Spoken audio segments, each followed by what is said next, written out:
Salut, c'est Nico, bienvenue dans le 4e épisode.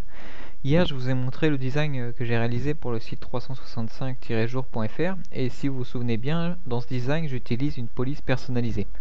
Aujourd'hui, j'ai commencé à développer le site et dans cette vidéo, je vais vous montrer comment est-ce qu'on crée une page web qui utilise une police personnalisée et comment faire pour que le texte écrit avec cette police personnalisée s'affiche correctement, quelle que soit la configuration du client et quel que soit le navigateur utilisé. Donc pour ce faire, la méthode la plus simple et la plus basique, ce serait de créer une image qui contient le texte écrit avec la police personnalisée et d'insérer dans notre page web tout simplement l'image que l'on vient de créer. C'est le principe que reprend la librairie Facelift. Donc cette librairie, elle permet de générer automatiquement des fichiers images qui contiennent un texte qu'on lui donne. Donc l'avantage, c'est que ça permet de créer rapidement nos textes écrits avec la police personnalisée, mais l'inconvénient, c'est que si le client veut faire un copier-coller d'un seul coup de paragraphe plus image, et bien il va se retrouver uniquement avec les paragraphes écrits en texte et l'image elle va être copiée en tant qu'image et donc on va pas la retrouver si on colle du texte. Voilà, donc moi je laisse tomber cette librairie et cette façon de faire. La deuxième librairie parmi les plus connues, c'est Cipher, qui va utiliser Flash pour générer du texte écrit avec une police personnalisée, donc c'est l'exemple qu'on voit ici. L'avantage, c'est qu'on va pouvoir faire du copier-coller sur ce texte, mais il y a deux inconvénients. Le premier, c'est qu'il faut que Flash soit installé sur le poste du client, et la seconde, c'est que là encore, on va pas pouvoir faire de copier-coller d'un seul coup du titre et du paragraphe en même temps. Je pourrais faire un copier-coller uniquement du paragraphe d'un coup et du titre ensuite. Donc je pourrais pas tout faire en même temps.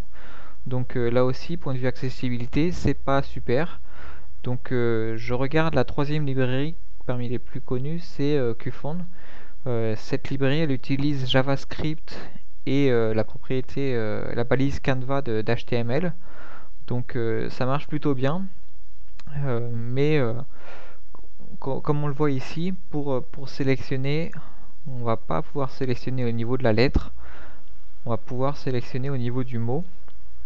Si je fais ici un copier-coller, on va voir que select the font you would like to use, chaque mot va apparaître sur une ligne. Et comme ça utilise JavaScript, là aussi c'est pas top pour du point de vue de l'accessibilité.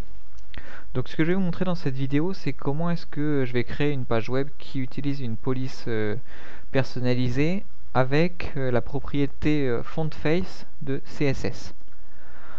Donc tout d'abord, j'ai mon fichier HTML ici, donc on peut jeter un petit coup d'œil. Voilà, donc le titre c'est J'aime la police. C'est relié à un fichier CSS Valérie Damido, comme c'est elle qui stylise tout. Et le contenu, c'est une police qui a du style. Donc pour le moment, mon fichier CSS, il est très simple. Il contient juste l'instruction pour dire que la police qui va être utilisée, c'est du Comic Sans. Donc pour une police qui a du style, on a vu mieux. Mais voilà ce que ça donne. Une police qui a du style. Donc ici je le vois avec Opera, mais ça donne le même résultat sur Firefox, Internet Explorer, etc. Donc moi ce que je vous propose, c'est d'abord d'aller sur Font Squirrel, puisque c'est la saison des écureuils. Donc c'est un site qui répertorie des polices gratuites pour une utilisation commerciale. Donc il y en a 638 pour le moment. Ça suffit amplement pour trouver une police adaptée. Donc celle que j'utilise moi, c'est Museo Slab. Je l'ai déjà téléchargée, elle est présente dans mon répertoire. Ce que je vous conseille, c'est de regarder en détail les fichiers de licence, parce que par exemple là on nous dit que pour une utilisation avec la propriété FontFace de CSS, on doit inclure dans les commentaires d'où est-ce qu'elle provient.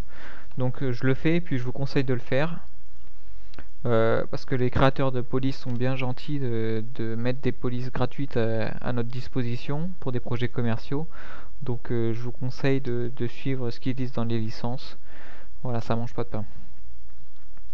Donc à partir d'ici, moi j'ai téléchargé mon fichier police. Sur FontSquirrel, je vais aller en haut dans le menu sur FontFace Generator. Voilà. Donc ici on a un formulaire qui s'affiche sur lequel je vais cliquer sur Add Fonts et je vais sélectionner ma police. La police va être envoyée sur le site. Je garde configuration optimale et je clique ici sur Yes pour dire que j'ai le droit d'envoyer, j'ai le droit d'insérer cette police sur les pages de mon site. Ensuite, je clique sur Download Your Kit et c'est à ce moment-là que le site FontSquirrel va travailler. Il va me générer plusieurs fichiers qui vont me permettre d'incruster cette police sur ma page web. Donc ici, je sauvegarde dans mon répertoire. Hop, le répertoire est ici. Je vais l'extraire. Voilà, donc j'obtiens mon dossier et ce dossier contient différents fichiers.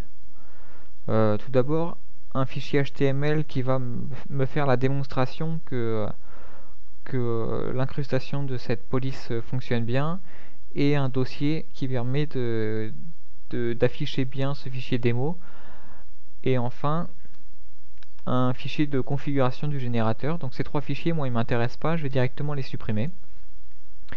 Et il me reste 5 fichiers, dont 4 qui concernent la police en elle-même.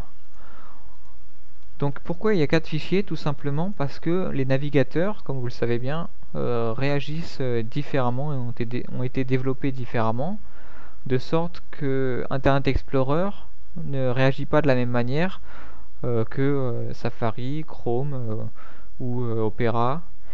Donc il va falloir ici utiliser différents fichiers de police pour que chaque navigateur trouve le bon fichier, le fichier de police qui lui correspond.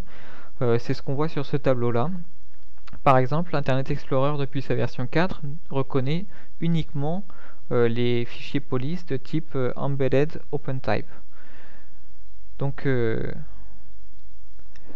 ici, je vais retourner sur mon dossier et je vais copier ces 4 fichiers de police et je vais retourner dans mon répertoire racine, me créer un répertoire fonts dans lequel je vais coller les 4 fichiers de police.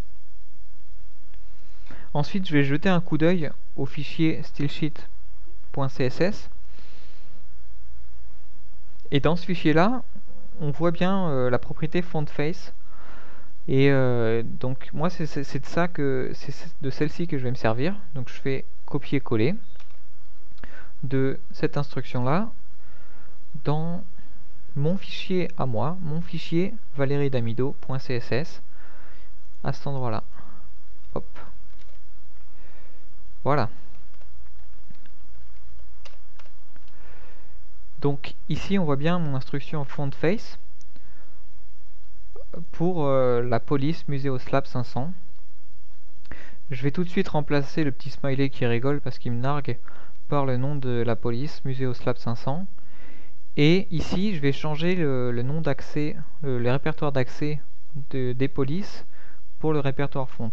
C'est plus simple de faire comme ça, c'est plus joli que de laisser tous les fichiers en bordel dans le même répertoire. Donc comme ici je les ai mis dans le répertoire font, ben, je vais les référencier ici en rajoutant font. Hop, hop, hop, voilà.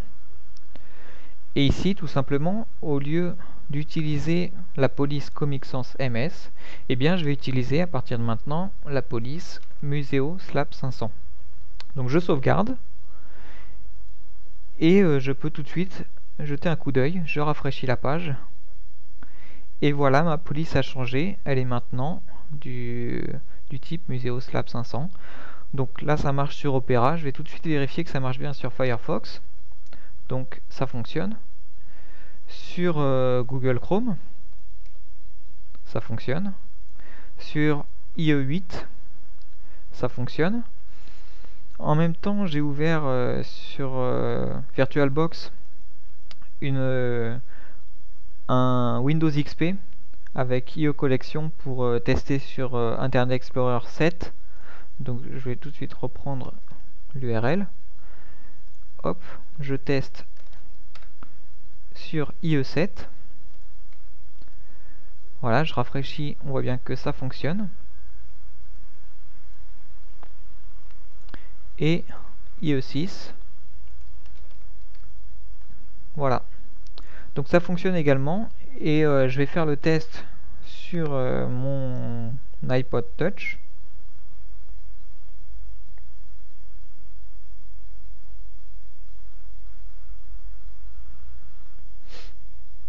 Il faut d'abord qu'il trouve le Wi-Fi. Et voilà le résultat.